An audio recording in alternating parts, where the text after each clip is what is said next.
Bien. Lentamente van a haber algunos que se van a ir sumando, ahí sigue entrando más gente, ya somos 14, 15. Vamos a empezar, y igualmente para quienes estén entrando recién o vayan a entrar en un rato o están entrando ahora, esto lo vamos a grabar y subir a YouTube y después compartimos el link en el campus y lo mandamos por mensaje, ¿sí? Yo soy Facu Saxe, soy el profe adjunto de la cátedra. No sé, en el Zoom que ustedes tienen, yo al lado mío tengo a un lado a Graciela Bamba Gaviña, que es la profesora titular, la que está ahí con la biblioteca de fondo, y del otro lado tenemos a Ariadna Quiroga, que es la profe ayudante. Nosotros tres somos el equipo docente de literatura alemana, ¿sí? Eh, Seguramente algunos van a tener preguntas o lo que sea, va a haber espacio para preguntas. Nuestra idea de la cursada este año, ¿me escuchan bien, no? Eso. Sí, sí. Nuestra idea de la cursada este año un poco se relaciona directamente con la experiencia del año pasado, ¿sí? Eh, Al mail incluso ya han preguntado si va a haber clases de prácticos. Y no vamos a tener, en realidad no vamos a tener clases sincrónicas obligatorias, ¿sí? Vamos a tener una clase semanal que va a ser en este horario, que es totalmente optativa, ¿sí? No es obligatorio estar, y que nosotros la vamos a subir a YouTube, como dijimos, para que les quede como material complementario, ¿sí? Digo, en esta clase, si ustedes están presentes, viene bien, porque además pueden hacer preguntas, no es lo mismo preguntar en un Zoom que preguntar por mail, etcétera, pero no es obligatorio, ¿sí? No hay asistencia en el sentido clásico en la materia de distancia, ¿sí? Lo que vamos a tener es este encuentro no obligatorio optativo una vez por semana, en la que vamos a ir tirando algunas indicaciones de lectura y algunos materiales que complementan lo que van a tener en el campus, ¿sí?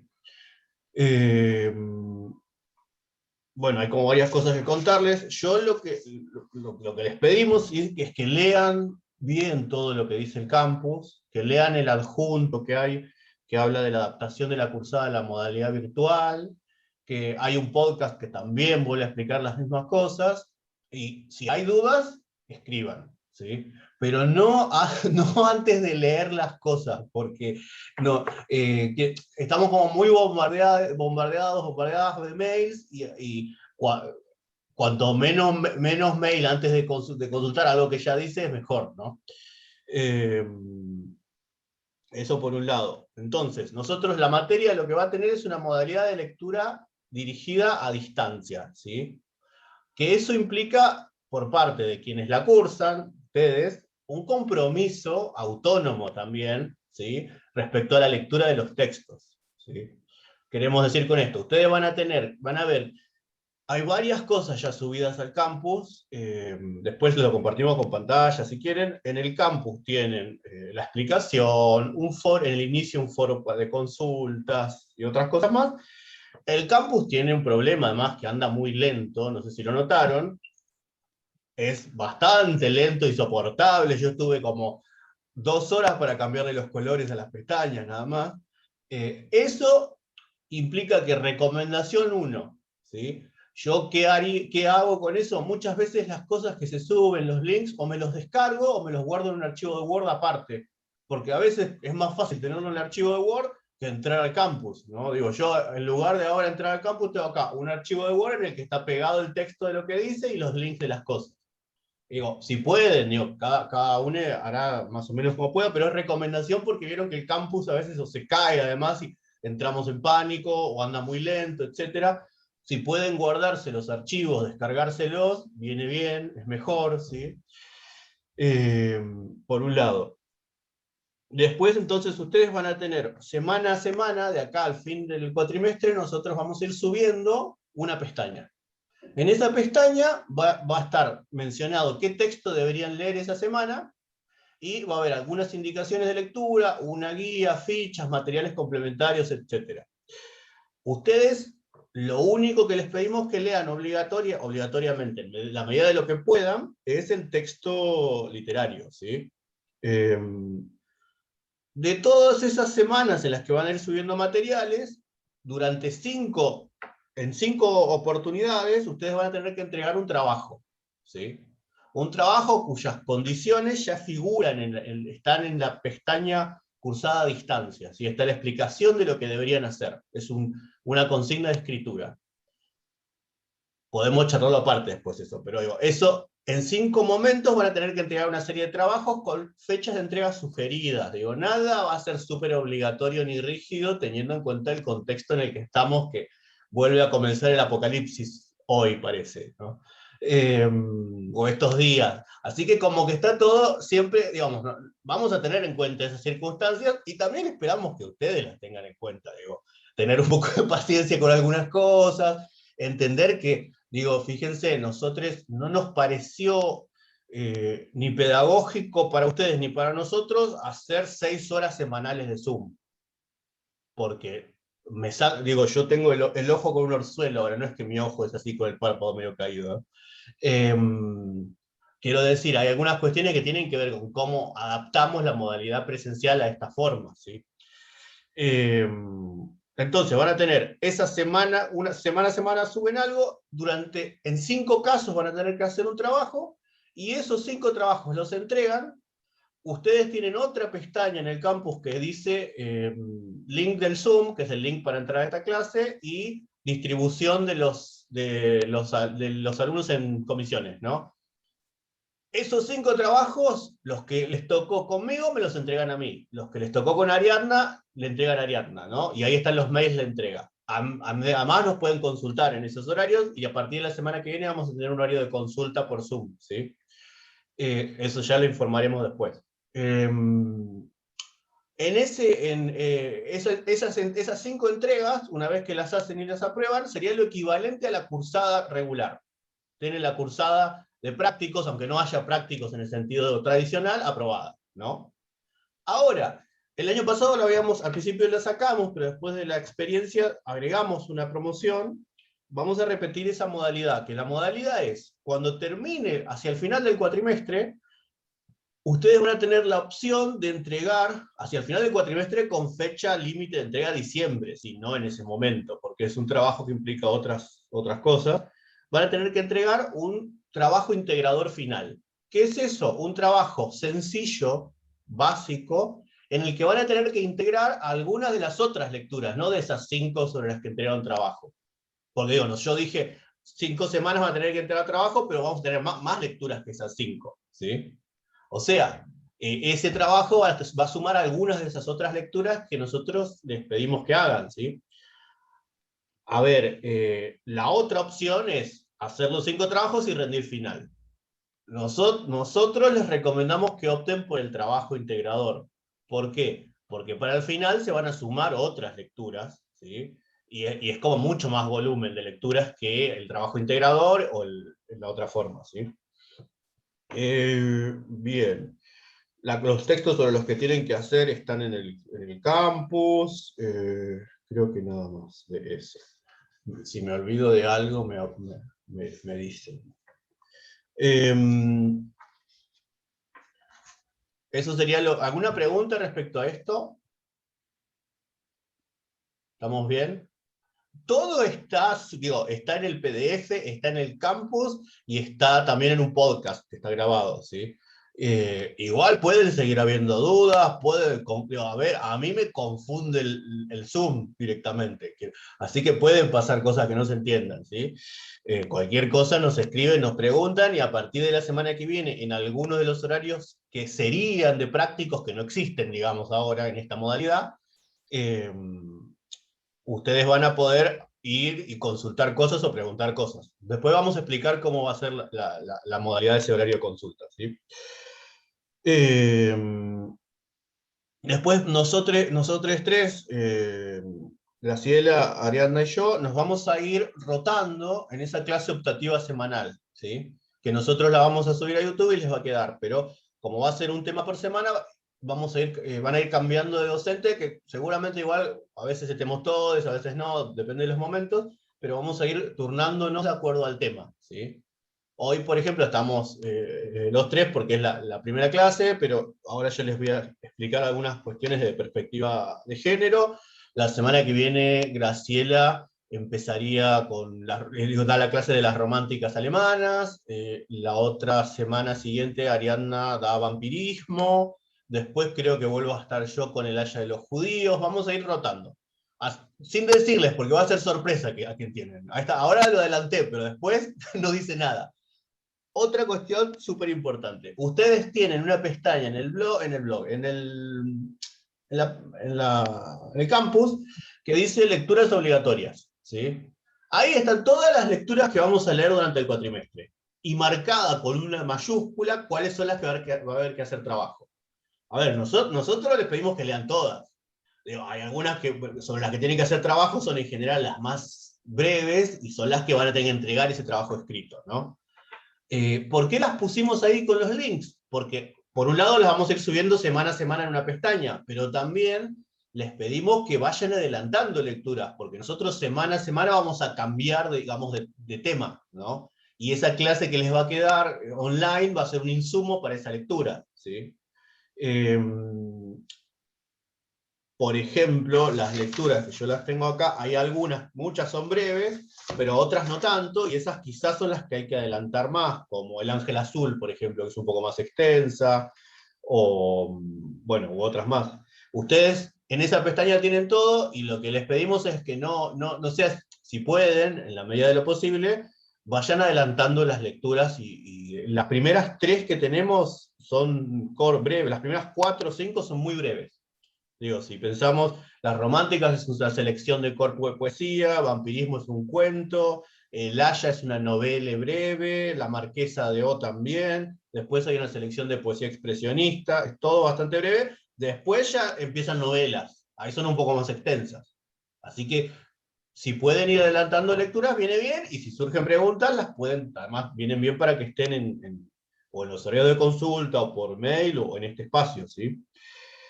Eso por un lado. Creo que acá nada más. Bueno, muy breve algunas cuestiones de la materia.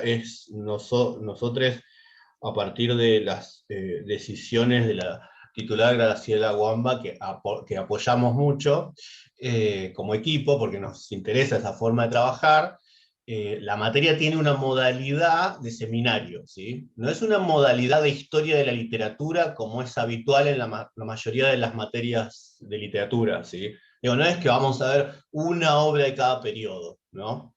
Sino que lo que hacemos es agarrar algún problema y lo trabajamos en profundidad o lo vamos pensando desde otras perspectivas, ¿no? Este año va a ser más complejo y es un mix de todo porque digamos, la virtualidad hace que sea todo distinto, no es la materia tal cual la habíamos pensado presencial, ¿sí? Digo, si ustedes entran la cátedra tiene varios espacios virtuales que están todos en el campus, tiene una página de Facebook, un Instagram y un blog. Si entran al blog y miran en los programas, tienen todos los programas viejos de la materia. Y en los programas, desde que Graciela es titular, cada 2 años rota el programa, y ese programa tiene como trabaja distintas cuestiones. Trabajamos narrativa de las últimas 2 décadas. Trabajamos teatro del siglo XX. Trabajamos narrativa de literatura de vanguardia. No me acuerdo ya. Novela del siglo XIX. Una vez ya hubo programa de género, ¿no? Como distintas. En memoria, si no estoy mal, fue memoria uno de los anteriores, ¿no? Sí, era de memoria. Bueno, eso hace que el programa siempre varíe mucho y tenga como distintas, es mucho trabajo para nosotros, pero al mismo tiempo es lo que más nos incentiva. Ahora, ustedes no vamos a tener el Fausto, por ejemplo. Esta vez, capaz que si les toca otro año lecturas del Fausto, leemos solo el Fausto, no sé. Tiene que ver con la modalidad de pensar la materia, y que nos resulta interesante, que es una apuesta también a pensar, digo, cualquiera podría agarrar un libro de historia de la literatura alemana y ponerse a leer cuáles son los libros del canon de la literatura alemana. Listo. Acá es como pensar otras cuestiones, digo, porque a nosotros además también vamos a ir viendo cuestiones de historia de Alemania, de historia de Europa, de contexto, de referencias a autores conocidos y no conocidos, digo, como muchas variantes, ¿no? Dentro de esa idea de seminario, este año el programa era sobre sexualidades y género desde una perspectiva feminista y transfeminista, ¿sí? O más bien una perspectiva de sexualidades y géneros transfeministas. Ahora veremos todo eso. Lo seguimos manteniendo, pero no va a ser exactamente igual que lo presencial, digo, porque también vamos a ir a recorrer los textos para pensar otras cosas, no estrictamente género. La perspectiva va a estar, pero también vamos a pensar como un recorrido por distintas obras de la literatura alemana, ¿sí? Y no simplemente focalizar solo en género, ¿no? Algo que es importante y que Graciela siempre nos recalca desde el primer año que yo la tuve como alumno en la primera clase, es que literatura alemana no es literatura alemana, es literatura en lengua alemana. No es exactamente lo mismo. ¿Por qué? Literatura en lengua alemana, digo, no es solo Alemania el país en donde se habla alemán, y la literatura en lengua alemana puede ser también la literatura del exilio, la literatura escrita por alemanes en otros países, escrita en Argentina. ¿Cómo se llama esta de la señora de la Patagonia que escribió una novela? No. No, allá en la Patagonia, una que vos siempre mencionás. Y Bamberg. Ahí está. Bueno, por ejemplo, ¿no? O la literatura austríaca, ¿sí? Hay como muchos ejemplos para ir pensando. Pero para pensar ahí que la cuestión de la literatura nacional hoy en día está en tensión, digo, ya no funciona tal cual el paradigma de literaturas nacionales del siglo XIX, ¿no? Después hay otra cosa que a mí me resultó muy interesante siempre de la materia, que es pensar el placer de la lectura en el texto literario. Eso es algo que siempre hemos focalizado, al menos desde que yo conozco la materia, y es esto de, a ver, vamos a leer críticas, sí, después para hacer el trabajo integrador tienen que leer algo más, pero lo primero que queremos que lean es el texto literario y que lo piensen en función de que pueden ser lectores, crítiques de eso, ¿sí? De eso que están leyendo. Digo, a todos nos pasa algo cuando leemos un texto literario. Y no digo todo el mundo, pero muchas personas de las que cursan letras porque les gusta la literatura. Y eso es algo que a medida que vamos entrando en la carrera nos vamos olvidando de ese placer que nos genera el texto literario, ¿no? Bueno, nuestra idea es como recuperar un poco eso. Seguramente no les gusten todos los textos, pero vamos a estar leyendo literatura, y leer literatura es algo que siempre va. Me parece que, excepto a alguna persona que se haya notado por la parte lingüística, es algo que nos gusta, ¿sí? Espero que les guste. Esperamos eso, ¿sí? Bueno, eso es algo que Graciela siempre tuvo en cuenta en la materia, y de pensar que podemos ser voces críticas que dicen algo, ¿sí? Yo me acuerdo de la primera clase en la que yo estuve en literatura alemana como alumne, y Graciela nos hablaba de colonizar los textos. ¿Por qué colonizar los textos? Porque eran textos sobre los que no había crítica, por ejemplo. Y esos textos nosotros, los alumnos de ese momento, teníamos que escribir críticas sobre esos textos, sin leer crítica. Y a mí eso me pareció como yo tengo una voz para poder decir algo sobre un texto literario. Si a mí me enseñaron que tengo que repetir lo que dice X. Bueno, este es un espacio que pueden aprovecharlo para hacer eso también, digamos. Por eso también sumamos esta idea de la escritura de textos, ¿sí? La producción escrita como apoyatura de esa posibilidad de construir una voz propia crítica que se enriquece con la lectura de crítica, teoría, etc. No es que no leemos esas cuestiones, pero que no sea lo primero que vayamos a leer, sino que lo más importante es leer el texto literario. ¿Sí? En la materia. Y leerlo desde un lugar que implica mucho placer, ¿no? Bien. Tengo anotado acá que más... yo el otro día estábamos pensando, capaz que en una de esas, ahora que logramos solucionar el audio, pero tenemos que charlar, el tema del audio por Zoom, podemos volver a hacer un ciclo de cine virtual. Quién sabe, habría que probar si funciona la técnica. Pero bueno, vamos a ver. Porque en la cátedra Otra de las cosas con las que se trabaja mucho es con una perspectiva, por un lado una perspectiva sexogenérica, pero también con una perspectiva intermedial que hace referencia a otros medios. Van a ver que en las distintas clases hay muchas referencias que van más allá de la literatura, digamos, no es que se habla solo de literatura. Y hablamos muchísimo de cine, ¿sí?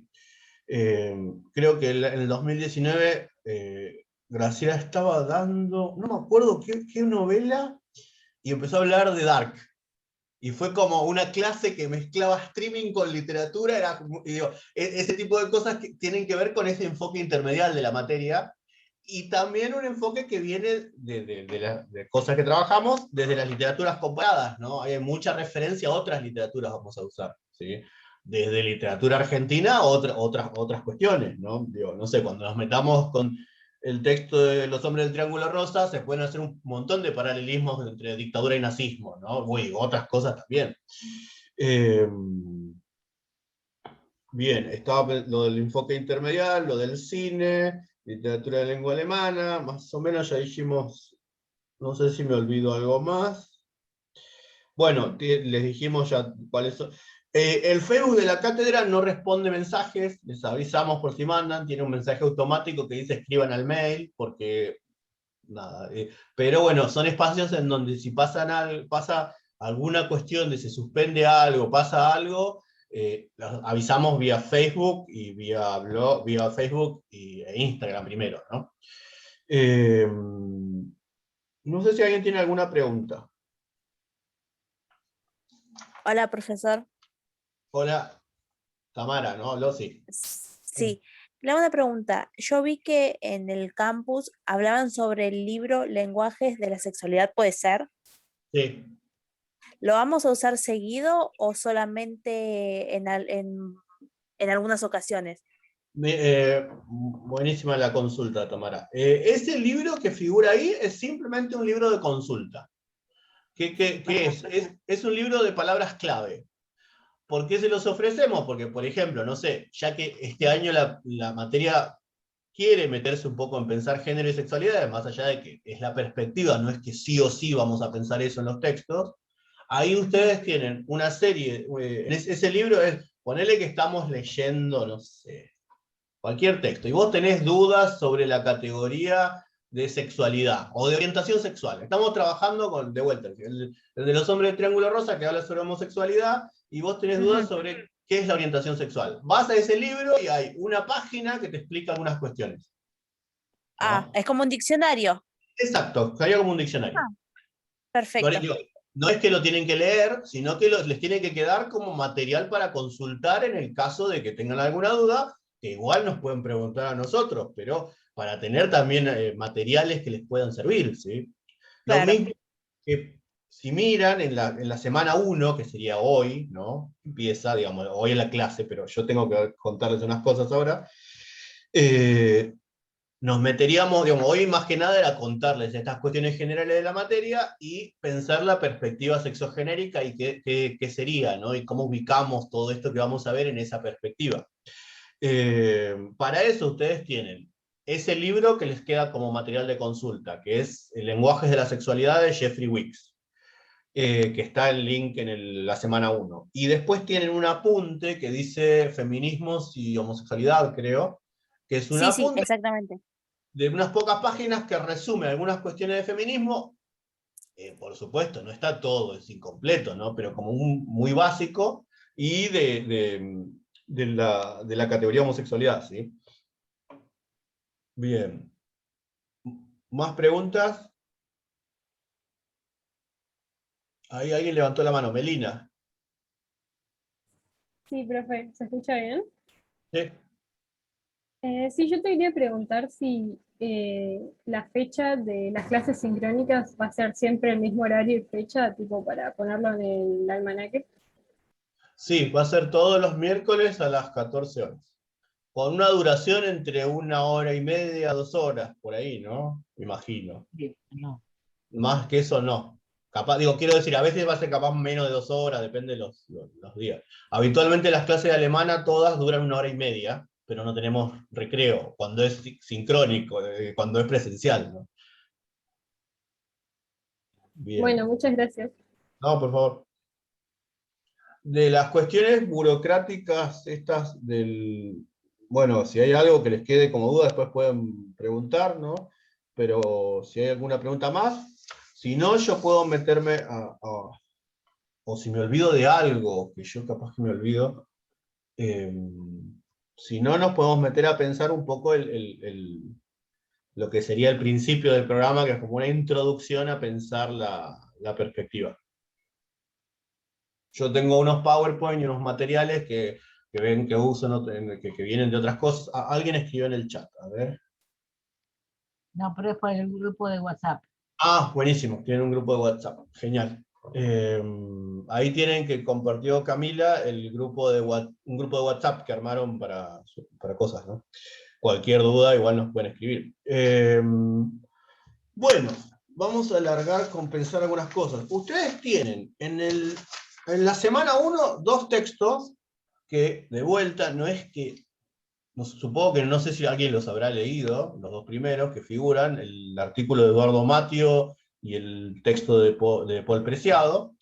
Esos textos son como introductorios para pensar una perspectiva sexogenérica, no biologicista, ¿sí? La perspectiva de la materia es no binaria en ese sentido, digo por supuesto, ¿a qué nos referimos con no binario? Que sí, que una perspectiva binaria dividiría el mundo en varones y mujeres biológicos, ¿no? Bueno, una perspectiva no binaria como que complejiza un poco eso. Por supuesto que existen personas que se identifican como mujeres, que se identifican como varones, de acuerdo a la asignación biológica de nacimiento, pero que no, digamos, pero que eso no es como la única variante que existe dentro de las posibilidades de identificación, ¿sí?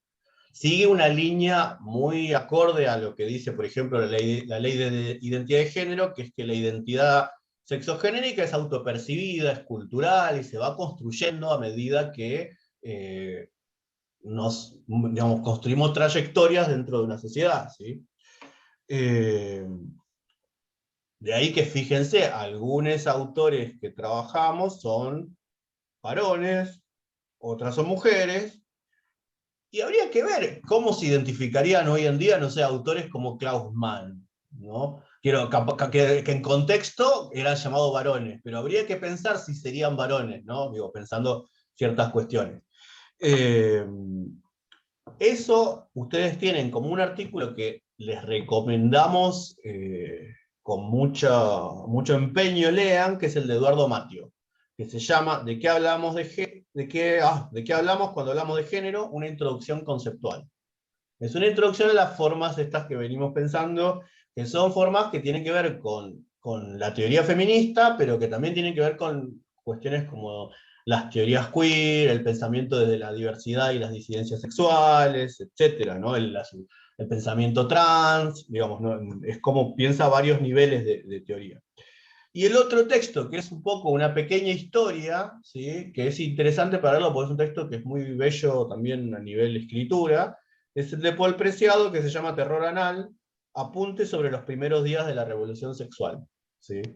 Ese texto en particular piensa muchísimo en la ruptura del binario y cómo funciona el binarismo sexogenérico, compulsivo y obligatorio, ¿sí? Cuando es algo que no se elige, como una forma de disciplinamiento social, ¿no?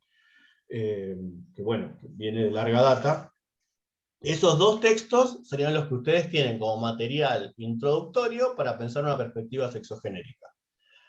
No es que vamos a estar refiriendo constantemente, pero les sirven como material, ¿sí? Y les pediríamos que por lo menos el de Mateo lo lean, ¿sí?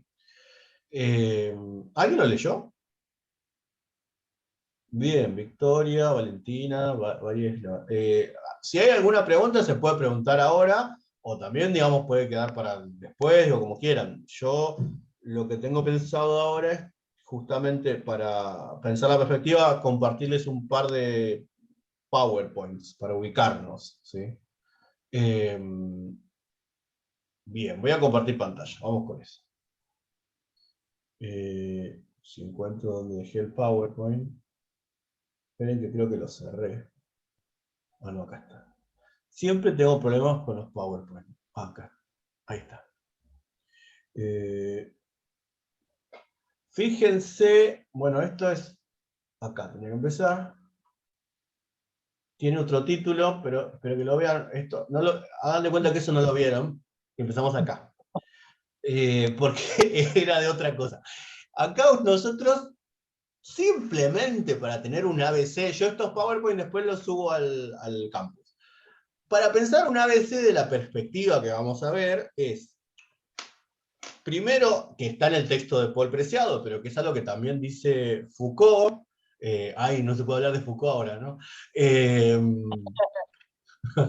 Acá no cancelábamos a Foucault por cosas que se dicen en Twitter. Que justamente piensa que nuestra idea de sexualidad, al menos en una de las versiones de Foucault, no es que siempre dice exactamente lo mismo, empieza en el siglo XIX, que es bastante reciente la categoría de sexualidad, y que aparece primero a partir de la marca en 1869 del uso de la categoría homosexualidad, ¿sí? Esa categoría homosexualidad, el primer uso que se da lo usa un húngaro-alemán que se llamaba Karl Kerveni, y que utiliza homosexualidad como una forma para llamar a su propio deseo, digamos, que le gustaba estar con otras personas identificadas como varones, y defiende su deseo. No es una categoría patologizada, por ejemplo, no es una categoría médica todavía ahí, ¿sí? Pero rápidamente, si nosotros pensamos de una forma genealógica y vamos viendo distintos momentos, que es lo que podríamos ir haciendo, y vamos a hacer en la materia además, esto vamos a saltar, al considerar la sexualidad de forma histórica, esa categoría de homosexualidad inicial, ¿sí? Pasa a tener una carga médica patologizada cuando la toman la medicina y la psiquiatría, y ahí es donde homosexualidad se convierte en una perversión, ¿sí? Una perversión psiquiátrica para fines del siglo XIX. Bueno, nosotros vamos a ir viendo textos de estos momentos. Ahora después vamos a ubicar todo en una línea histórica. Ahí habría que pensar también, y es importante, que la cultura alemana, Alemania, etcétera, siempre estuvo muy asociada a grandes desarrollos de los movimientos sexopolíticos, ¿sí? Piensen, bueno, la palabra homosexualidad, el primer uso se da en alemán, homosexualität. La palabra homofilia, que es otra palabra que tiene que ver con la sexualidad, que aparece en la posguerra, se usa por primera vez en alemán. El movimiento feminista alemán fue de los más importantes de la historia en las distintas oleadas, y el activismo por la despenalización, por ejemplo, del aborto en Alemania data desde 1900. Ahora veremos algún dato específico. El movimiento de emancipación homosexual alemán, hacia fines del siglo XIX, es considerado el primer movimiento activista homosexual de la historia, que hoy en día llamaríamos movimiento de la disidencia sexual, ¿no? Bueno, eso es para pensar que en Alemania pasan cosas que son interesantes para ir viéndolas históricamente, para pensar estas cuestiones, ¿no? Además de muchas otras, ¿no? Ahí hay algo también que es importante pensar, que cuando hablamos de género, de sexualidad, de todas estas categorías, siempre hay que pensar históricamente. No significa lo mismo. Yo me acuerdo una vez que en algún trabajo que nos mandaron, eran muy críticos que usemos la palabra homosexualidad para hablar de Klaus Mann, un autor que vamos a ver. Y en realidad el problema es que la categoría homosexual en algunos contextos nosotros la podemos pensar como algo patologizado, suena algo médico, pero en otros no. Digo, no es lo mismo decir homosexual en Alemania en 1900 que decir homosexual en los años 50 en Estados Unidos o en Argentina, ¿sí? Digo, por eso es como las categorías que tienen que ver con género y sexualidad siempre las tenemos que pensar ubicadas en tiempo y espacio. Son categorías que van modificándose un montón, ¿sí? Fíjense, homosexualidad en 1900 era una categoría paraguas que incluía lo que hoy en día entraría dentro de la categoría gay, lo que hoy en día entraría dentro de la categoría de disidencia sexual, lo que hoy en día entraría dentro de la categoría trans, por ejemplo. Digo, que uno dice, pero ¿cómo si trans y homosexual no son lo mismo como categorías o como palabras ahí? Bueno, eso tiene que ver con distintos momentos de cómo se van modificando las palabras, ¿no? Que es algo habitual si lo pensamos con cualquier otra palabra, pero con las palabras de géneros y sexualidades estamos como programados para que sean algo rígido y fijo, ¿no? Y en realidad las personas no somos ni rígidas y fijas, aunque creamos serlo, ¿no? Esto es lo que les decía antes, ¿no? Hay una referencia a un Fausto Sterling, es una bióloga feminista, que dice que justamente nuestra idea de sexualidad data del siglo XIX. Lo que yo antes les decía, también lo dice ahora en la imagen, dice el año que se utiliza por primera vez la palabra homosexualidad. Y fíjense que el uso de sexualidad se empieza a dar recién en 1880, el uso de la categoría de sexualidad secas, ¿sí? Porque ahí hay algo llamativo e interesante. Aparece antes la homosexualidad que la heterosexualidad como término. Porque el término marcado es el que aparece primero, ¿sí? Siempre en estas cuestiones. Acá tenemos con su bigotito a Carl Maria Kerveni, que es este señor que usó por primera vez el término homosexualidad en un sentido activista, ¿sí? David Alperin, que es un teórico queer, rastrea un poco esos usos y ve esto de que la categoría homosexualidad no siempre fue patologizada, ¿no? En este caso, sino que fue un término activista. Luego se convirtió en un término patologizado a partir de, bueno, acá no lo tengo, pero a partir de las lecturas de algunos psiquiatras, ¿sí? Ahí está la explicación de lo de Kerveni, que lo utiliza como parte de una campaña para derogar el artículo 143 del Código Penal prusiano, que penalizaba las relaciones homosexuales, y en 1869 escribe esos dos textos anónimos al principio, pero que después se hace cargo, que funcionan como cartas abiertas, ¿no? Y aparece el término registrado por primera vez. Acá está el cambio del sentido. Fíjense, cuando lo utiliza Richard von Krafft-Ebing, que es el que escribe Las psicopatías sexuales, que es un manual que hasta hoy en día es citado en algunos contextos de la psiquiatría, ya ahí se convierte en una palabra que, las psicopatías sexuales es como una colección de todas las perversiones sexuales, ¿no? Fíjense que alguna traducción al español en Argentina de las psicopatías sexuales era Enciclopedia de las Aberraciones, ¿no? Pierde entonces, digamos, se vuelve un término, después te lo vamos a saltar porque no es tan importante, pero para pensar ahí que la sexualidad tiene que ver con algo, con no tanta historia, ¿no? Si pensamos esta perspectiva, nuestra idea moderna de sexualidad, siglo XIX, de mediados a fines, ¿sí? Que se va configurando hasta entrado el siglo XX, y que es lo que Foucault llama dispositivo de sexualidad, ¿sí? Ahí tenemos una fotito de Foucault. Foucault habla del dispositivo de sexualidad en el libro La voluntad de saber, que se publica en 1974 y es el primer tomo de la historia de la sexualidad, que es súper importante para un montón de disciplinas, pero no es un texto tan leído a veces, ¿no? En letras nos hacen leer Las palabras y las cosas, el del narrador, etc. Y este habla tanto de cosas que atraviesan esos otros libros como eso, ¿no? Foucault en este libro señala cómo en el siglo XIX y el XX se implanta la idea de sexualidad en el sentido moderno, junto a la idea de perversiones, ¿no? Que esto ordena cuál es la sexualidad normal y cuál no, ¿no? Se construye la idea de normalidad y de abyección, ¿no? Eso se logra a través de distintos paradigmas, pero entre otros el paradigma científico-médico, ¿no? Que la forma en la que se materializa el dispositivo de sexualidad es el binarismo sexual. El mundo ordenado en varones y mujeres heterosexuales de forma obligatoria y compulsiva con determinadas características, ¿no? Fíjense, dentro de lo binario, que es algo que nos sigue pasando ahora, la masculinidad es algo de varones y la feminidad es algo de mujeres. Pero si pensamos en la masculinidad y la feminidad, no necesariamente son características biológicas. Hay muchas características de quienes se identifican como mujeres que son masculinas y viceversa, ¿no?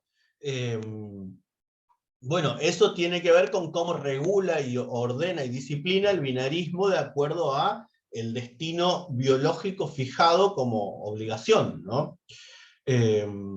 Ricardo Llamas, que es un teórico español, dice que el dispositivo de la sexualidad crea ese elemento imaginario que es el sexo y lo formula como una verdad unívoca, ¿no? Se crea la idea de que esto es una verdad indiscutible y de la naturaleza. Y si vamos a la naturaleza no es binaria en muchos casos.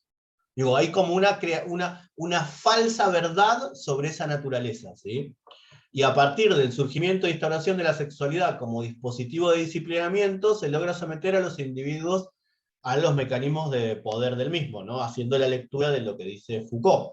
El resultado es este sistema binario que reprime, disciplina, normaliza, extermina. Lo vamos a ir viendo en el caso alemán, como hay distintas apariciones de cuestiones que tienen que ver con las representaciones de la mujer, las representaciones, digamos, pongámosle masculinidades no hegemónicas, etc. Y cómo eso después también va a ser totalmente disciplinado, normalizado a partir de la Segunda Guerra Mundial, ¿no? Bueno, ahí termina este PowerPoint, esperen. Tengo otro que, en realidad me confundí, tenía que haber puesto el otro primero, pero bueno. Esto que dije tiene que ver con la idea de cómo pensamos la sexualidad y de una perspectiva, ¿sí? Ahora vamos a ubicar también en relación a los feminismos cómo pasa todo eso. ¿Vamos bien? Más o menos. ¿A nadie le sangran los ojos todavía? ¿Estoy grabando yo así? Bueno, Melina dice manito. Bueno, ¿alguna pregunta? Si no, paso al otro PowerPoint. Igual pueden anotar o hacer preguntas también en el chat. Bueno, paso al otro. Esperen que lo encuentre.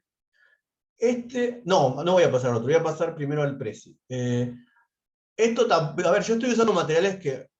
Estoy haciendo trampas, son materiales de otras clases.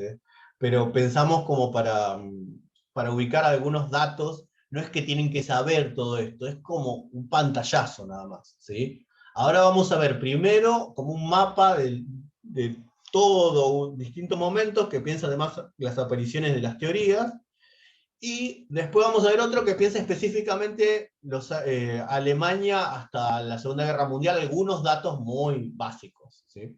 Que además son PowerPoint que tienen errores, pero hagan de cuenta que los errores no los vi. Esperen que encuentre acá. Ahí estoy compartiendo. Esto es un Prezi, ¿no? Esto es totalmente incompleto, por supuesto, pero piensa a los movimientos sexopolíticos, ¿sí? Y sus relaciones con distintos momentos culturales para construir un mapa, ¿no? Acá tenemos lo que habíamos visto antes. Esto de 1869, homosexualidad en alemán, primer uso, primera aparición, ¿sí? Para 1880 se instaura el dispositivo de sexualidad, esto que disciplina a los seres humanos en varones y mujeres, ¿no? Y varones y mujeres heterosexuales, además, y cis, hay un montón de otras cuestiones, ¿no? Al mismo tiempo, mientras se instaura eso, ¿no? Empiezan a aparecer movimientos que se llaman los movimientos emancipatorios, movimientos de mujeres, movimientos de, hoy llamaríamos diversidad o disidencia sexual, pero movimientos homosexuales en ese contexto, que a partir de ser etiquetados como perversos, o con menos, digamos, o como no humanos, etc., empiezan a activar políticamente, ¿no? Y ahí se da, de mediados del siglo XIX a 1930, en Occidente, generalizando medio brutalmente, lo que en algunas variantes críticas se llama la primera ola de los feminismos, ¿no? Que también es la primera ola de aparición de las disidencias sexuales, ¿no? Algunas variantes hablan de esto como segunda ola. Nosotros tomamos esto como primera ola porque están los primeros usos de la palabra feminismo como tal, ¿no?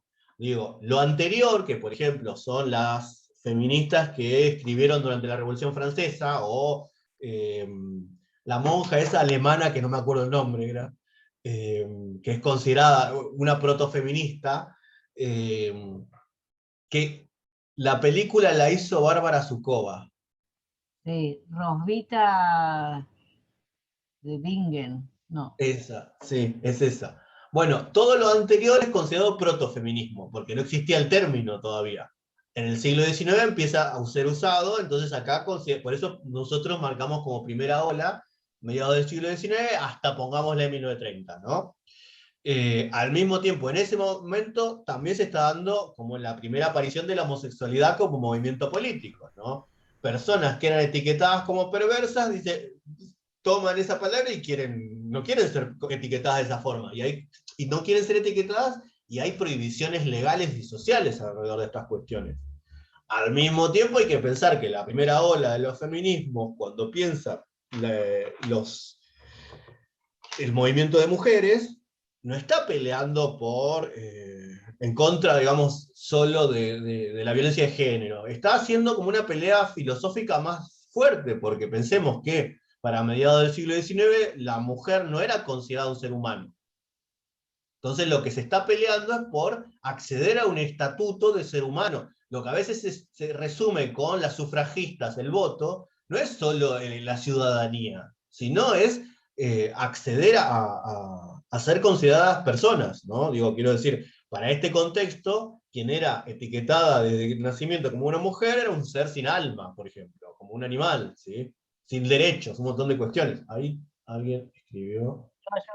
Ah, ahí está, Graciela nos tiró ahí un nombre re interesante, que es el que yo dije, la monja esta, disculpen, que es Hildegard von Bingen, que hay una película en la que Bárbara Zucova hace, que no es muy buena igual la película, me parece, era un embole, no me acuerdo.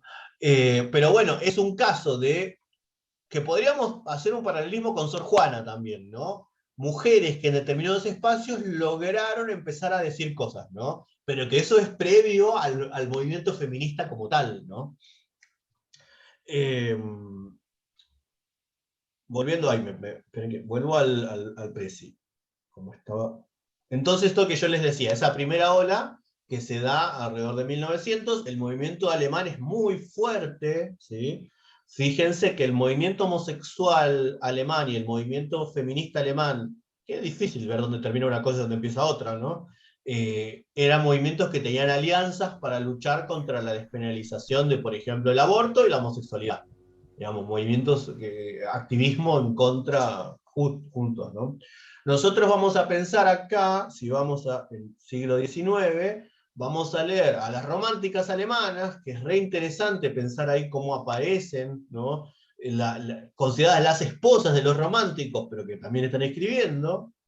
Y después vamos a ver varios casos de cómo se representa distintas cuestiones, pero también vamos a ver el caso de El Haya de los Judíos, que es una novela escrita por una escritora alemana del siglo XIX, ¿sí? Además de que vamos a ver textos con la Marquesa de O, que hace cosas como muy complejas con el género. No es simple pensar la Marquesa de O, y mucho menos simple es pensar la sexualidad de Kleist, el autor, ¿no? Que es un autor que después, hoy en día, es revisitado y visto de qué está pasando con la sexualidad en Kleist, ¿no? Y bueno, en vampirismo también tenemos como el inicio de la construcción de la mujer fatal, ¿no? Que es algo que va a volver a aparecer. En 1914-1918 tenemos la Primera Guerra Mundial. Mientras tanto tenemos en Alemania todo el desarrollo de estos movimientos sexopolíticos feministas y disidentes, ¿no? En 1919, que esto se los vamos a pasar según un link, se estrena una película que se llama Anders als die Anderen, que diferente de los otros, que es una película muda, que no está entera, se conserva alrededor de 40-50 minutos, que se recuperaron, si no estoy mal, en los 50, en los 60 en Ucrania. Es una película que la vemos hoy en día y es mucho más progre para pensar la sexualidad que Secreto en la Montaña, por ejemplo, la de los Cowboys, ¿no? Voy al chat. No, soy yo. Yo Bien. molesto. No, gracias, que estas cosas vienen re bien. Lo que Graciela acaba de poner en el chat, que es la película Visión, la historia de Hildegard, ¿no? Es una película de Margarete von Trotta, que también es una directora alemana, mujer, que si vemos las películas hay muchísimo de construcción, digamos, sexopolítica, de feminismo, y en esa película, que la protagonista es Bárbara Zucova, retoma el personaje y es muy interesante ver ahí, más allá de la película sea buena o mala, es interesante ver lo que pasa con esos personajes que no han sido tan recuperados históricamente, ¿no? Digo, para pensar el canon de lo histórico siempre. En los 20, ay, me fui para cualquier lado con esto. En los 20, nos mareamos un poco con esto. En los 20 entonces tenemos, ¿cómo se llaman los 20? Siempre son los años locos, o Bueno, como una época que si tomamos paradigmas conservadores se habla de libertinaje, degeneración, drogas, etc. Si tomamos paradigmas que nos gustan más, piensan más en laboratorios de experimentación sexual, momentos de experimentación. Acá hablamos de lo que ocurre en grandes ciudades, ¿no? En particular en el caso de Berlín, que lo vamos a ver en algunos textos que trabajemos, y en Berlín hay como una gran cultura feminista y sexodisidente que se desarrolla muchísimo en los años 20, ¿sí? Después lo vamos a ver un poquito más. Eso está en tensión también con giros conservadores, digo, ¿no? Que es algo que si lo vemos hoy en día, cuando hay avances de los movimientos sexopolíticos, también hay reacciones conservadoras. Eso ha pasado, ¿sí? Fíjense las reacciones en Argentina en el 2019 ante digo, que ya existe, pero ante cierto intento de actualizar la ley de educación sexual integral. Los discursos que aparecen son los mismos que han aparecido en otros espacios y otros tiempos bastante conservadores, que siempre hablan además de la sexualidad, de la emancipación de la mujer, como si fueran virus que se contagian, ¿no? Que se transmiten. Nosotros teníamos la Primera Guerra Mundial marcada arriba. Después de la Primera Guerra Mundial, en Alemania se instaura lo que se conoce como la República de Weimar, ¿no? El gobierno de la post-Primera Guerra Mundial. En el 33 cae la República de Weimar, ¿no? Y empieza el ascenso del nazismo, Hitler, etcétera, cosa que vamos a seguir viendo. Pero, ¿qué va a pasar con todo estos movimientos feminista y sexodisidente alemán? Va a empezar a ser desarmado paulatinamente, ¿sí? De una forma gradual, que empieza previo al 33, pero que va a desembocar en, no sé, por ejemplo, el Triángulo Rosa con el encarcelamiento y exterminio en campos de trabajo y concentración de prisioneros homosexuales, por ejemplo, ¿no? En borrar la idea de, digo, pensemos que en el Parlamento alemán había legisladoras mujeres, había juezas mujeres para el 30. Para el 35 no va a quedar nada de todo eso, ¿sí? Al mismo tiempo esto es interesante porque ese giro conservador no es solo alemán, es de Occidente. Algo parecido pasa con el cine de Hollywood, por ejemplo, y la censura. Si ustedes ven películas hasta el año 33, lo que pasa con el género y la sexualidad es bastante llamativo y bastante adelantado para lo que vamos a ver después. Porque a partir del 33 es que comienza la censura en Hollywood. La censura significa no puede haber mujeres liberadas, no puede haber sexo, no puede haber perversiones, no puede haber nada, ¿sí? No puede haber, no puede haber ningún tipo de representación vinculada a estas cuestiones, y eso va a generar, también imaginen cómo funciona globalmente el cine de Hollywood a partir de los 40, los 50, ¿no? Tenemos la Segunda Guerra Mundial, que vamos a ver mucho más después, a partir de 1939, 1945, y fíjense que en los años 50, en la posguerra, más allá de los resultados de la guerra, ideológicamente en Occidente se instaura un paradigma conservador respecto a la familia, y el género, el lugar de la mujer, y el lugar, no sé, de la sexualidad y de lo que veníamos diciendo de la categoría homosexual, ¿sí? Por eso en los 50 se habla del momento, tomando una palabra de un sociólogo alemán, del momento homófilo, que es un momento en el que todo es mucho más clandestino, ¿sí? Es mucho más difícil el activismo después de la guerra que antes de la guerra, por ejemplo, el activismo homosexual o el activismo feminista. Para el 30 se va a terminar la primera ola del feminismo, ¿sí? Después, rápidamente, para el 68 tenemos el Mayo francés, ¿no? Que tiene, como digamos, en toda Europa, la rebelión estudiantil, etc. En el año 69, en Estados Unidos, se da la rebelión de Stonewall, que es una rebelión en un bar, pongámosle LGBTIQ, la sigla de la diversidad sexual, ¿no? Hoy en día. Y en Argentina se da el cordobazo, por ejemplo, ¿no? Bueno, ¿qué pasa? ¿Por qué? Porque de mediados a fines de los 60 empieza toda otra ola de disturbios políticos y culturales, ¿no? Que acá es donde aparece la segunda ola de los feminismos y la segunda ola de las disidencias sexuales, en esta idea que estamos viendo, ¿no? Acá aparece el movimiento de liberación gay, por ejemplo, ¿no? El desarrollo del feminismo mucho más fuerte, por eso yo puse el momento gay ahí. En 1970, Kate Millett escribe un libro que se llama Política Sexual, y es uno de los libros considerados inaugurales para las teorías feministas. Y fíjense que Kate Millett habla un montón de lo que pasa en Alemania con el movimiento feminista en los años 20. Y habla de cómo en esa primera obra del feminismo, que ella la llama primera etapa de la revolución sexual, una de las cosas que no se logra es el acceso irrestricto de mujeres a las universidades, que por supuesto que había mujeres en las universidades, pero no de forma masiva. Y que sí se lograría eso en algunos espacios en los años 60 y 70. Al lograr eso, también hay un cambio respecto al lugar de producción de conocimiento. Empieza a aparecer la teoría feminista como espacio, ¿no? Mujeres que cambian el lugar, la posición respecto a esa construcción del conocimiento. La mujer ya no es más sujeto de la ciencia, sino que es objeto de producción científica, ¿no? Que produce ciencia, por ejemplo, o produce conocimiento. También en ese contexto vuelven a reaparecer movimientos así como el movimiento de liberación gay, o el movimiento de liberación gay alemán, que es re fuerte también. Yo en el medio acá no hablé de la Alemania dividida, pero eso después lo vamos a ir viendo a medida que avancemos. Digo, esto simplemente para pensar la perspectiva. Recordemos que después de la Segunda Guerra Mundial, Alemania es dividida en dos estados, ¿sí? La República Democrática Alemana y la República Federal Alemana, ¿sí? En Argentina tenemos, por ejemplo, el Frente de Liberación Homosexual, que es la segunda agrupación que existió en Argentina homosexual conocida. Y tenemos lo que decíamos antes, que escribí mal ahí, voluntad, no es voluntad, es voluntad de saber, el libro de Foucault.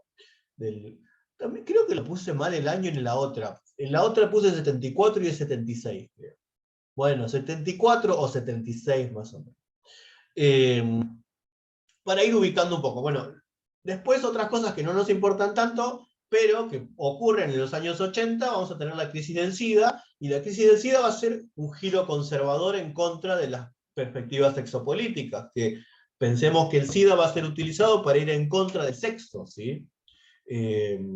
Un texto que ustedes podrían leer, que está en el campus, pero que no es obligatorio leer, pero que hay que pensar en términos de cómo se patologiza también la sexualidad en el contexto de todas estas crisis, que no habla de SIDA, pero que podríamos pensarlo en función del giro conservador, es La pianista, de Elfriede Jelinek, pero hay que tener estómago para leerlo también, porque es un libro re duro. Elfriede Jelinek es una premio Nobel, que los libros son muy difíciles de leer, pero porque son vomitivos. En La pianista, que hay una adaptación cinematográfica que se llama La profesora de piano, así la estrenaron, y es en francés, pero el director es austríaco, y Elfriede Jelinek es austríaca. Hay algo de todo esto del giro conservador de la sexualidad que se empieza a dar a partir de los 80, ¿sí? Fíjense, por ejemplo, una pavada, pero el cine de terror. ¿Cómo funciona el cine de terror en los años 70 y en los 80? ¿Quiénes mueren? La chica que coge. Los asesinos monstruos son homosexuales traumados, personas trans, monstruos siempre, ¿no? Digo, que no sé, digo, hay algo ahí de la representación conservadora que está en tensión constantemente, ¿no? Para los 90 aparece lo que se conoce como la teoría queer, de la mano, entre otros, de Judith Butler, con el libro El género en disputa, y ahí se empieza a hablar de otro momento distinto para pensar la sexualidad, que justamente la teoría queer va a ir bastante en contra del binario como algo compulsivo, los estudios transgénero también van a empezar a pensar esas cuestiones, y ahí al final les marcamos como algunas cuestiones para el 2000, que tienen que ver con Argentina también y con otros textos.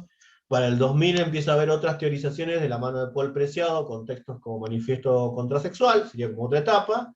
Y en Argentina tenemos una serie de hitos que se fueron dando en los últimos 10 años más, que en el 2010 se aprueba la ley de matrimonio igualitario, en el 2012 la ley de identidad de género, en 2006 la ESI, si no estoy mal, en el 2015 es el primer Ni Una Menos, en el 2018 fue la media sanción del aborto, y que en el año pasado se sancionó, ¿no? Acá nos faltó actualizar eso. ¿Qué es? Esto ya lo hemos visto, para que voy a lo último de este PowerPoint.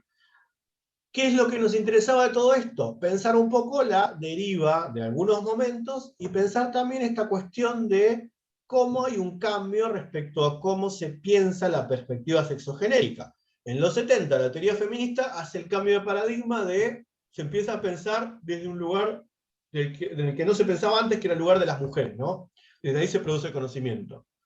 Para los 80, el 90 y hasta el 2000, digamos, es una segunda fase, digamos, de estas teorizaciones, de la mano de la teoría queer, que la teoría queer está interseccionada con la teoría feminista, no es una cosa aparte, y de los estudios trans, ¿sí? Se empieza a pensar también la producción de conocimiento fuera, desde otras posiciones, que no son ni varón ni mujer, en el sentido clásico y heteronormativo, ¿no?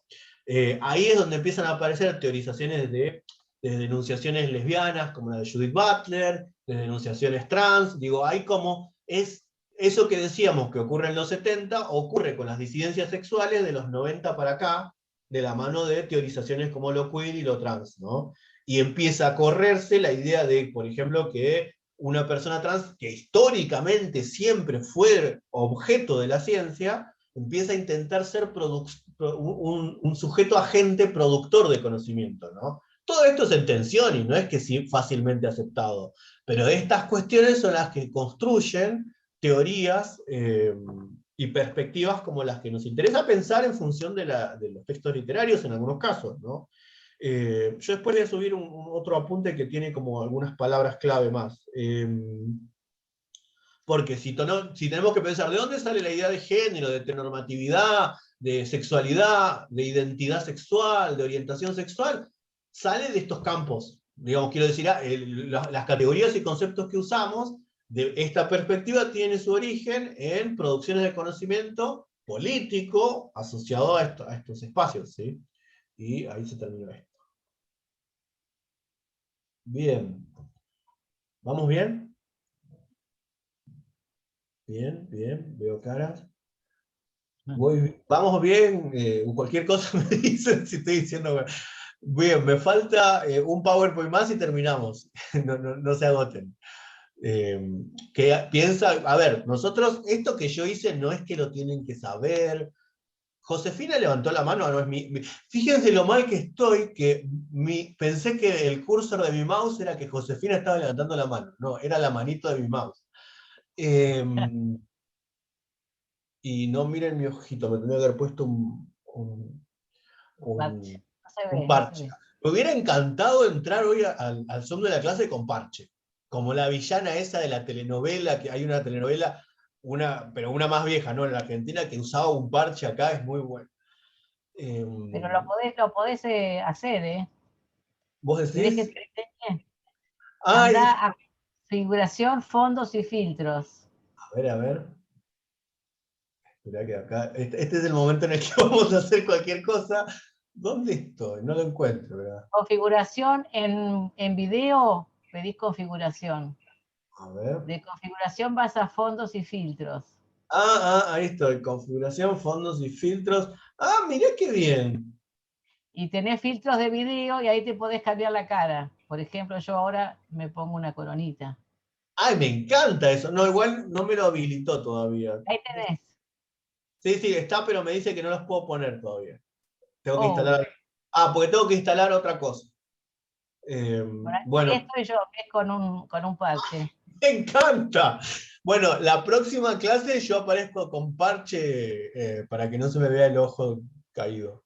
Ay, me encanta la florcita.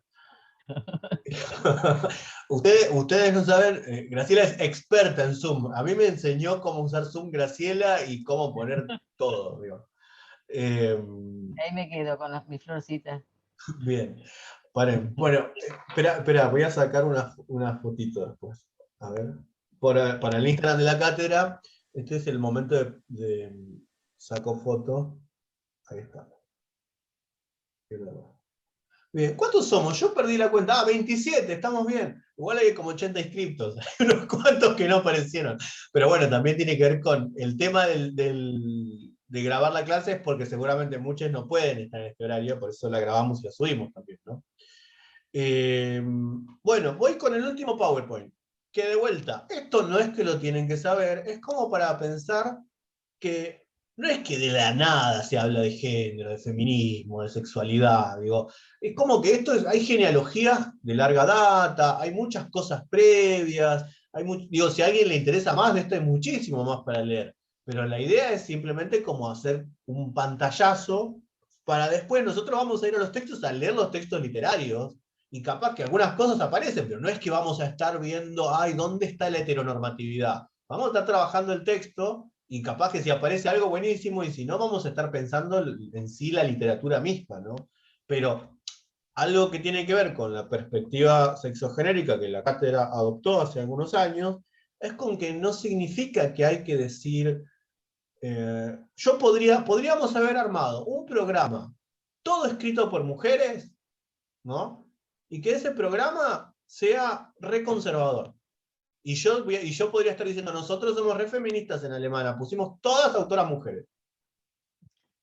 Y digo, nuestra perspectiva no va por ese lado, porque hay algunas cuestiones que tienen que ver con cómo se posiciona la lectura de esos textos, ¿no? Y que eso es algo que se relaciona con lo que nosotros pensamos también sobre la lectura. Digo, así como hay una frase que a mí me gusta mucho, que lo puto no quita lo facho, lo mismo aplicaría a, ser mujer no implica ser feminista, o la categoría, que aparezca una mujer en el programa no significa que el programa se convirtió en feminista. En todo caso está respondiendo a un criterio biológico, habría que ver a quién ponemos. Podríamos poner unas autoras más conserva y poner un programa de literatura alemana católica, ¿sí? Pero no es lo que qué bueno que en algunos lados capaz que lo hace, pero no es lo que nosotros queremos, y por eso nos interesa complejizar un poco más la idea, y pensarla también en función de cómo leemos, porque hay algo que ustedes como lectores, lectoras, críticas pueden hacer, que es leer todo desde la perspectiva en la que se posicionan. Digo, ay, no vamos a volver a leer a Borges. ¿Por qué? Porque Borges era conservador, machista y no sé qué. Pero ¿y si leemos a Borges y leemos eso y vemos cómo lo podemos torcer? Hay algo ahí también de cómo se lee que es interesante pensarlo. Porque si no, tendríamos que cancelar la cultura de la humanidad. Y al mismo tiempo, esa cultura de la humanidad, que ha sido muy disciplinadora, represora y exterminadora de disidencias sexuales, movimientos de mujeres, etc. Al mismo tiempo, esa cultura es la cultura en la que hemos vivido. Quiero decir, hemos vivido. Si uno se pone a rastrear la genealogía feminista, la genealogía sexodisidente, están en esa cultura conservadora. Están rascando, encontrando entre líneas, buscando cosas, ¿sí? Quiero decir, porque hay que ver cómo se construye, porque la prohibición de todo también genera otras discusiones ahí. Y no iríamos por ese lado. Incluso me parece que la idea es complejizar lo que leemos y ver cómo lo podemos leer.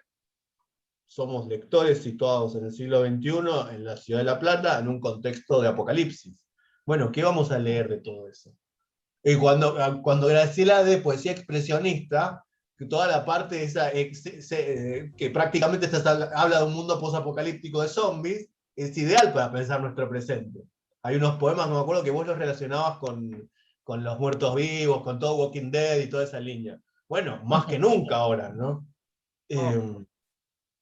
Es el momento para pensar. O leer Marlene Haushofer desde el punto de vista del aislamiento. Exacto. Ese es un libro que va a haber que amacarse.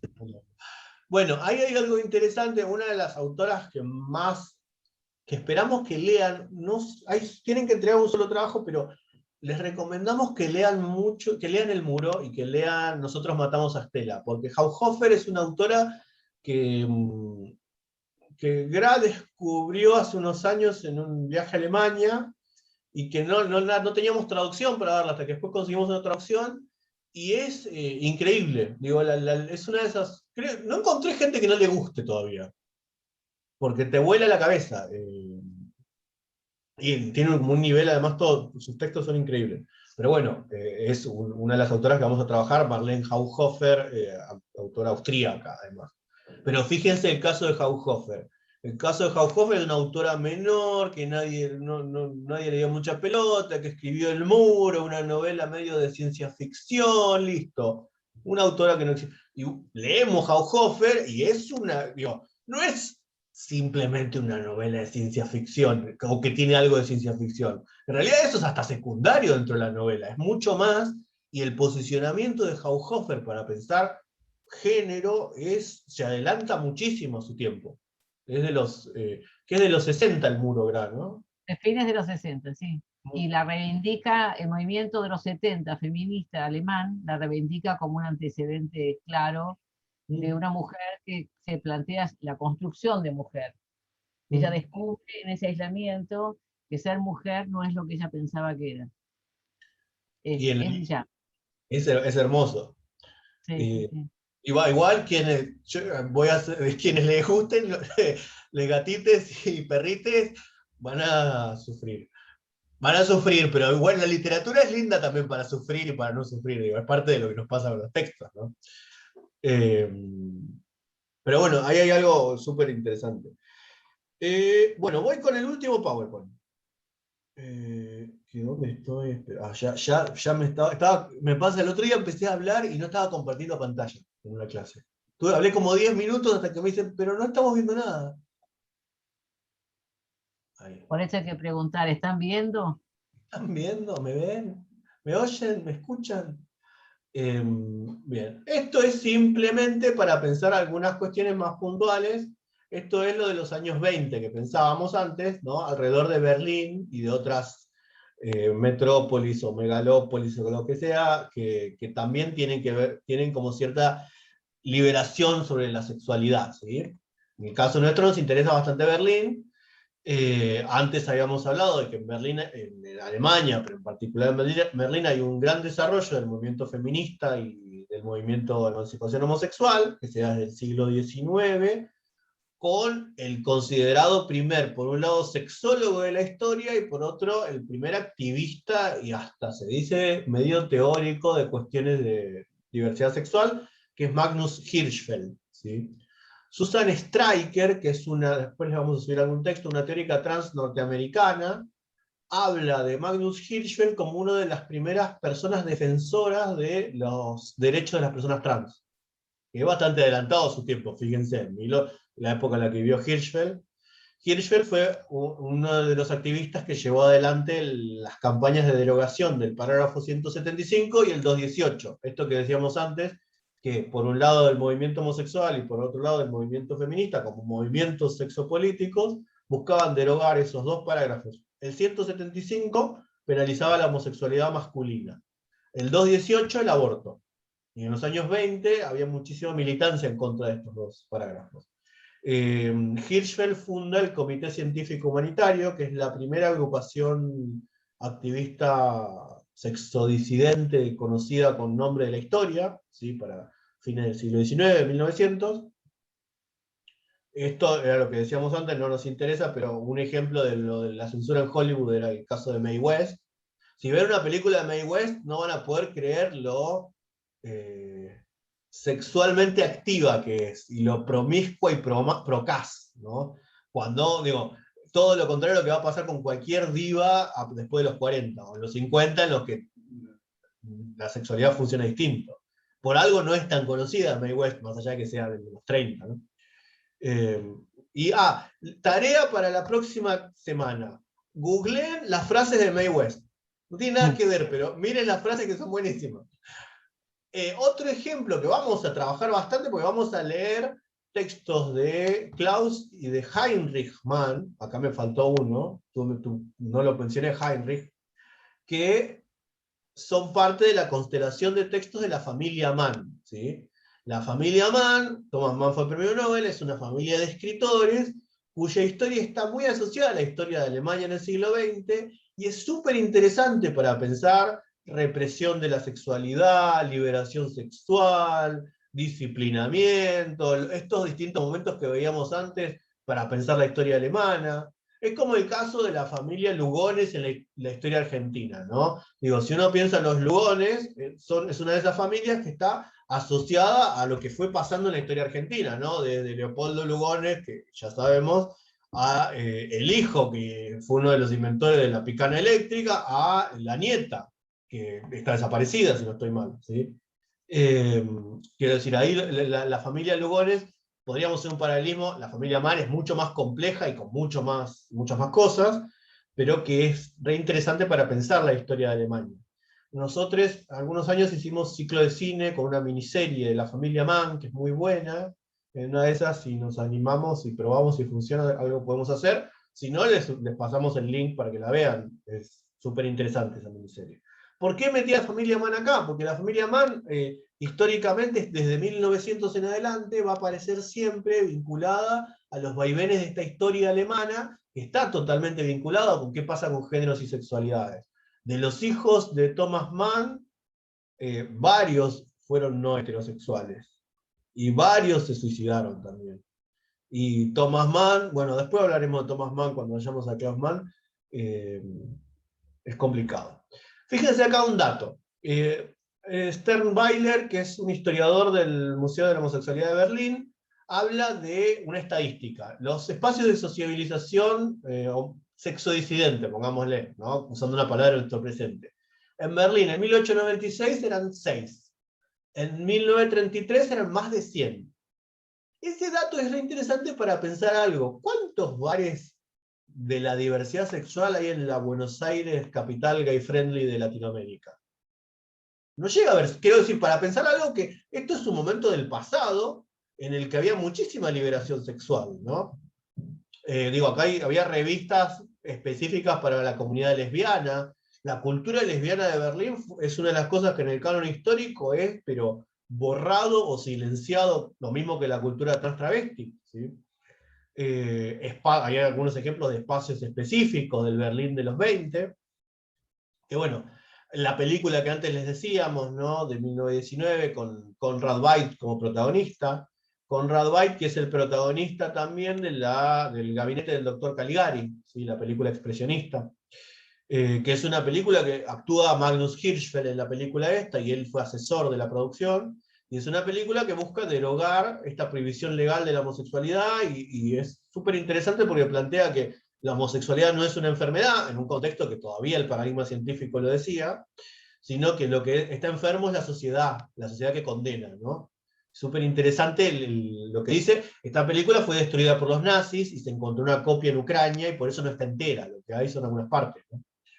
En 1933 hablábamos de que cae Weimar, esto del giro conservador, ¿no? En la posguerra, pero fíjense, la imagen de la mujer en el hogar con los electrodomésticos, esperando al marido con las pantuflas y todo eso, que es una imagen de la publicidad de los 50, por ejemplo, es lo que triunfa en la posguerra, digo, es de vuelta a reforzar esos lugares de la mujer en el hogar, en el espacio privado.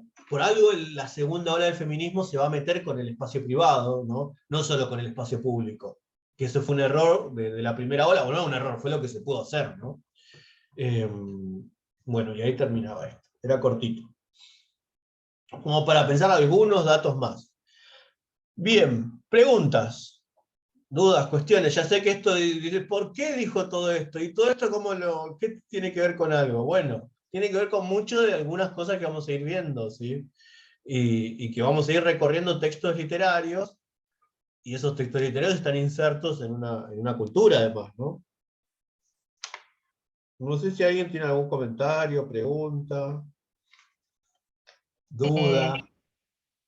Yo quería hacer un aviso parroquial. En el canal Europa Europa están dando una miniserie que se llama Babylon Berlin, que seguramente se puede bajar, que es justamente sobre los años 30. Ahí puse en el chat el nombre, que es sobre los años 20, 30 en Berlín, y que el enfoque, como es moderno, trata de mostrar Berlín desde la liberación sexual, apunta mucho al descontrol de la vida social y demás, a la prostitución como una necesidad para muchas mujeres. Está buena la miniserie. Quizás se la puedan bajar por otros lados. Eso es para ver visualmente qué es lo que se describe como Berlín babilónica. ¿Mm? Por ahí alguien la vio, pero es recomendable. La trama es medio floja, pero bueno, está todos los temas: droga, liberación sexual, prostitución como una necesidad laboral. También está el enfoque político, la presencia de los rusos. Bueno, Hay mucho para ver, pero por ahí les puede servir para tener una idea de lo que estamos hablando, de ese Berlín loco y estigmatizado. Yo no sé si está en algún streaming, me parece. Seguramente está. No sé si está en... Ahora la están dando en el canal Europa Europa los jueves a las 10 de la noche. Bien. Y seguro se puede bajar, porque yo creo que yo vi los primeros capítulos los vi bajados. Así que debe estar.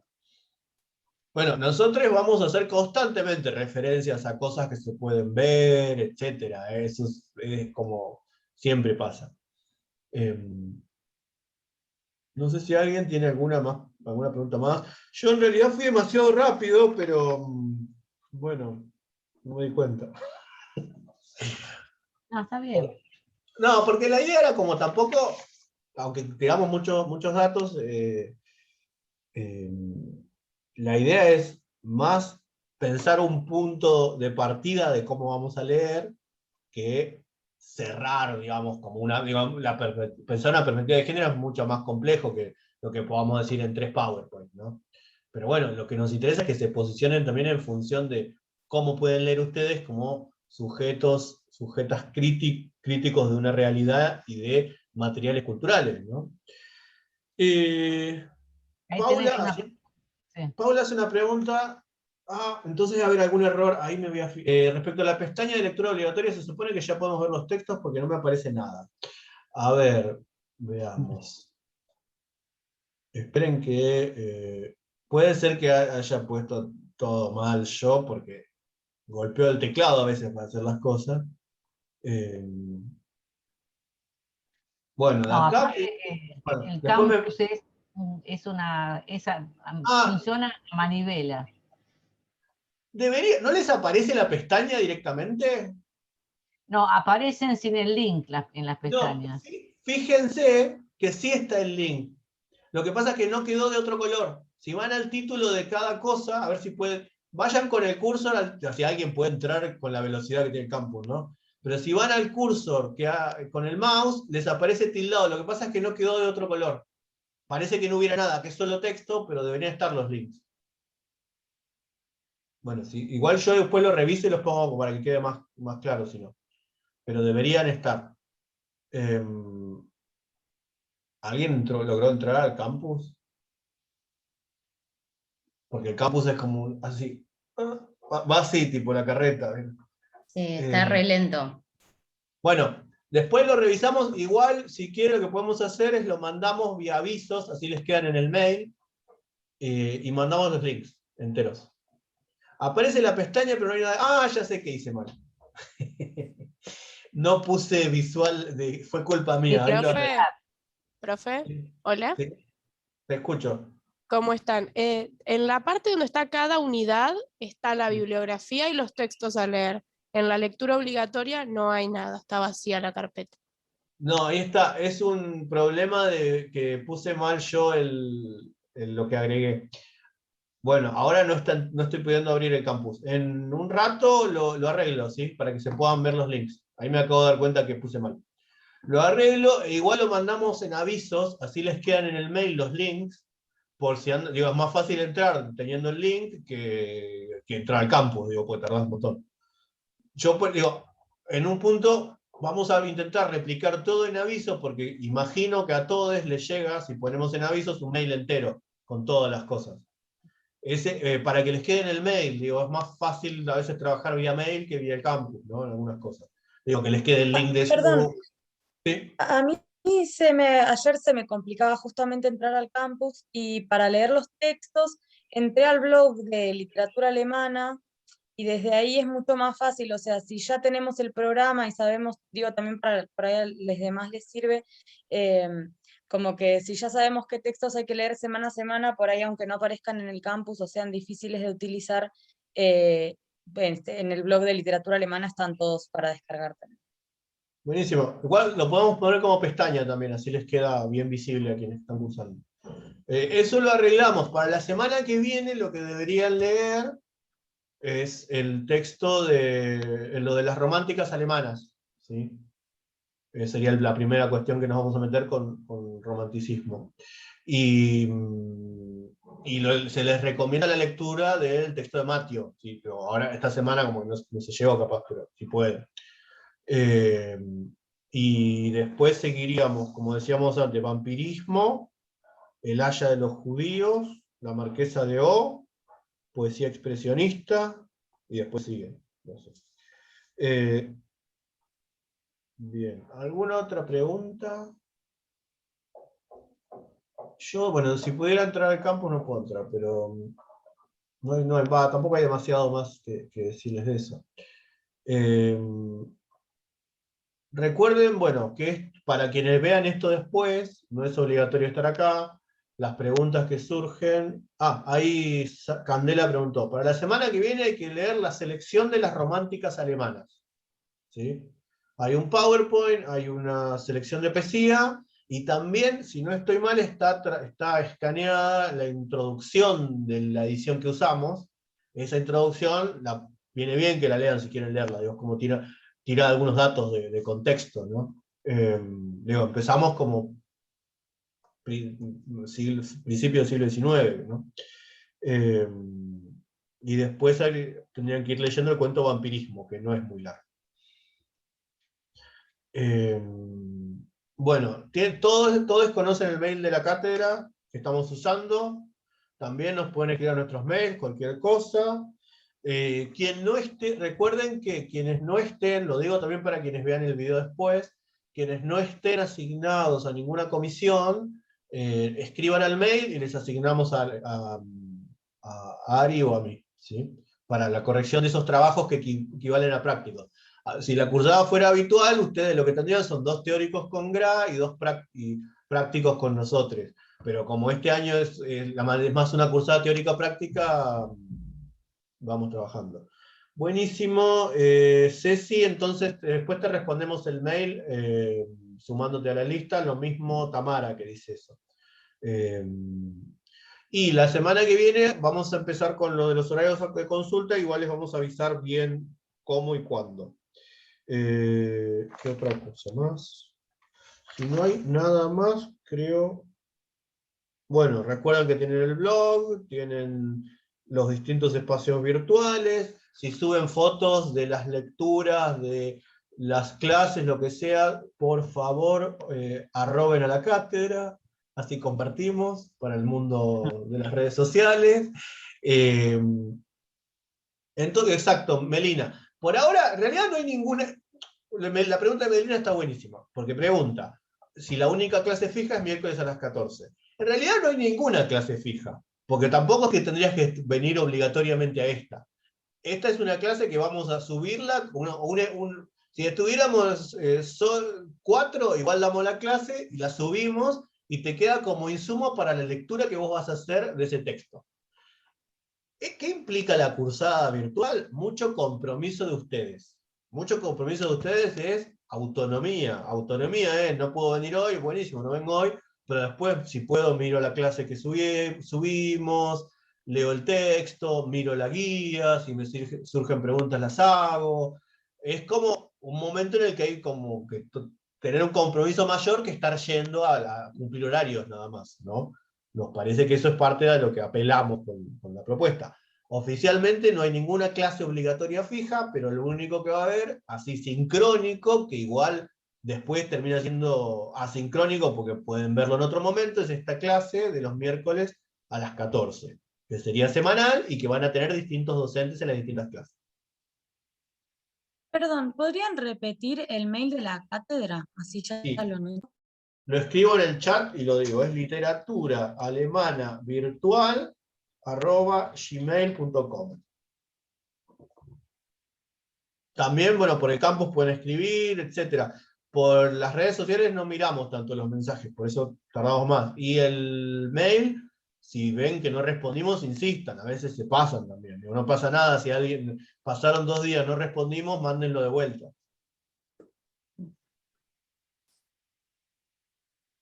¿Más preguntas? Y además las clases de consulta, Facu, creo que ya lo dijiste, ¿no? Que va a haber por Zoom. Sí, va a haber clases de consulta en los horarios. Una va a ser los martes, si no estoy mal, y otra va a ser los miércoles, en algunos de los horarios que figuran como de prácticos, ¿vieron? esas clases de consulta, la idea es que nadie tiene por qué venir, pero vamos a estar en el Zoom por si alguien tiene preguntas sobre algo de los textos, lo que sea, Ari y yo, ¿no? Ahora, nosotros supongamos que Camila va a ir, pero ponele que nosotros ponemos horario 14 horas, y vos podés a las 15. Avisá que vas a quedar a las 15 porque nosotros tenemos tolerancia de 15 minutos. Si pasaron 15 minutos de estar mirando así fijamente la pantalla con el ojito además, y no apareció nadie, nos vamos. Pero quiero decir, si alguien va a aparecer después, avise para que lo esperemos, ¿no? En ese caso. La semana que viene mandaremos los links de Zoom de eso y los horarios específicos. Si alguien no puede en esos horarios y estaba como anotado en otra comisión que era otro horario, pues no va a estar todos los horarios de consulta en comisiones, nos escribe y arreglamos un horario aparte, ¿sí? Pero eso es más que nada, no vamos a dar clase en ese espacio. Más que nada vamos a estar ahí para quien quiera preguntar, o si tienen dudas, o sumar alguna otra cosa, ¿no? Y esas por el momento creo que la idea no es subirlas. Entonces no lo pensamos todavía. Veremos. Después vemos. Bien. ¿Algo más? ¿Algo más que yo me haya olvidado, Gra? No. ¿Estamos bien? No. Simplemente desearles que puedan aprovechar esta modalidad, que es en nuestro segundo año de aislamiento. Pensamos que esto es un término medio para solucionar la falta de presencialidad. Pero por supuesto que ustedes pueden sugerir alguna modificación, porque nosotros estamos intentando hacerlo de la mejor manera. Después de un año de experiencia, creo que ya aprendimos que podemos ceder a esta cuestión sincrónica, de la cual hay que pensar que ustedes ya han tenido un año de experiencia y saben sus pros y sus contras. Entonces, esto es una forma mixta. Esperemos que así funcionen, ¿no? Porque la idea es no ser injusto con aquellos que no tienen buena conectividad o no tienen recursos para ponerse, u horarios para estar presentes en una clase. Entonces, hay muchos factores para tener en cuenta, y la única manera así más justa que encontramos es esta. O sea, es una clase sincrónica, pero a su vez para aquellos que no pueden venir o no tienen recursos para poder presenciarla, la pueden reproducir posteriormente. Si a ustedes les parece que algo se puede modificar, lo vamos a escuchar, porque ustedes tienen tanta experiencia como nosotros en esta cuestión de la pandemia. Así que estamos dispuestos también a aprender de ustedes. Todos podemos, es un proceso de aprendizaje para ustedes y para nosotros. Con el agravante de que esto que iban a ser 15 días se transformó en un año, y esto va a ser un año más, y seguramente todavía el 22 no lleguemos a estar en forma totalmente presencial. Nadie sabe. Pero la idea es mejorarnos a nosotros como docentes y ustedes como alumnos, que puedan aprovechar al máximo todas estas condiciones como Zoom, poder disfrutar de Internet y, en fin, sobrellevar el aislamiento. Eso. Una última consulta. ¿Los archivos que utilizaste hoy de Prezi y demás, los van a subir al campus? Yo los subo después. A ver, son archivos de otras cosas, no se asusten si dice seminario tal cosa, bla, yo tomé algunas cosas que tenía que podían servir. Pero sí, lo subo. Lo subo a alguna carpeta y pongo el link lo mando. Una sola cuestión más es, si alguien tiene alguna dificultad de conectividad para trabajar, o para bajar los textos, o para alguna cuestión que tiene que ver con las circunstancias estas, avise y vemos cómo se soluciona, ¿sí? Digo, entre todos algo hacemos, ¿sí? Lo mismo que tenemos en cuenta el contexto, y que capaz que estamos como todos sobrepasados y nos pasan cosas, etcétera. No es que, ay, no entregaste en la fecha sugerida porque tenías COVID, no, quiero decir, tengamos en cuenta el contexto en el que estamos, ¿no? Y eso es parte, como decía Gra, de un aprendizaje de un año, pero que sigue, digamos, seguimos en un contexto apocalíptico, y eso nos va a servir para seguir pensando también. Pero bueno, eso. Creo que si nadie tiene nada más para decir, o alguna Ahí pregunta. Melina Álvarez levantó la mano, Ah, o dijo ok. no. Puso el. No, Eh, así que bueno, seguiremos charlando y nos veremos pronto. Igual vamos a seguir en contacto vía los distintos medios, ¿sí? La clase yo ahora la. ¿Cómo? miércoles que viene me toca a mí. Miércoles que viene tiene a Graciela con las románticas. Y bueno, cualquier cuestión, posiblemente además estemos, a veces vamos a estar, yo voy a estar como soporte técnico grabando capaz, así que voy a estar por ahí. Pero bueno, seguimos hablando y yo la subo ahora a la clase en un ratito, ¿sí? La mandamos por link, incluso para revisar alguna cuestión les queda la clase, ¿sí? Y Camila dice, bárbaro, nos vemos, cuídense mucho. Bueno, cuídense ustedes todos y anden con cuidado que la Plata es como, está complicada, ¿vieron? Así que bueno, tengamos, los quienes están en La Plata, los que estén en otros lados, bueno, también. ¿No? Y bueno, y eso, bienvenidos a la cursada y esperemos que la pasemos lo mejor posible todos, ¿no? Que esté bueno. Así que bueno, vamos a ir, voy a cortar, finalizar la sesión. Bueno. Gracias. Chao. Gracias.